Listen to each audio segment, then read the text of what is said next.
The community of Tomah may have more choices when it comes to education in the coming years, as a parent group is working to start a public charter Montessori school. That's tonight's Assignment Education Report.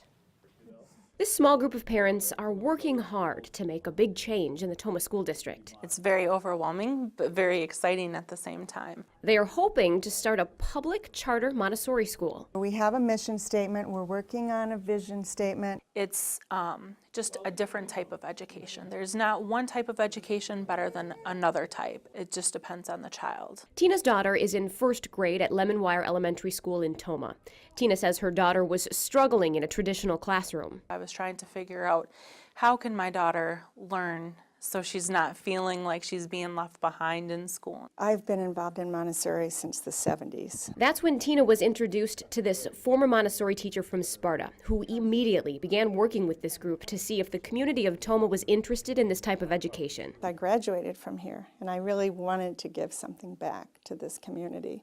I felt like I had had a good education here, and wouldn't it be nice to do something. We know that having choices is very important to parents today. The superintendent of the Tomah School District says her district is always willing to listen to new ideas. If this is something that parents in our community feel is very important, then we need to be spending time examining it and making sure that, you know, it's good for kids and it's something that we can support. We're looking to start writing the grant. So this group of parents is working to get the funding to possibly bring Montessori education to the public school system in Tomah. I think that is something wonderful for the entire community, and a lot of kids are going to definitely benefit from it.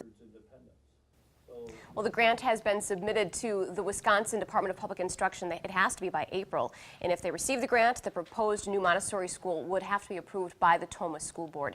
The committee would like to open the school by the fall of 2015. And is there any gauge on the public perception of this or the opinion on this? I know they did a community survey. They did an online survey, and the results are showing that there's a lot of interest among students ages 4 to 6.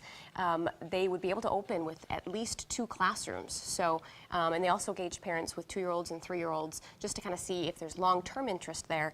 And there were 15 to 16 families who did have an interest in Montessori education. Yeah. So, any way you look at it, we're lucky to have so many options here in the state. yes, we are.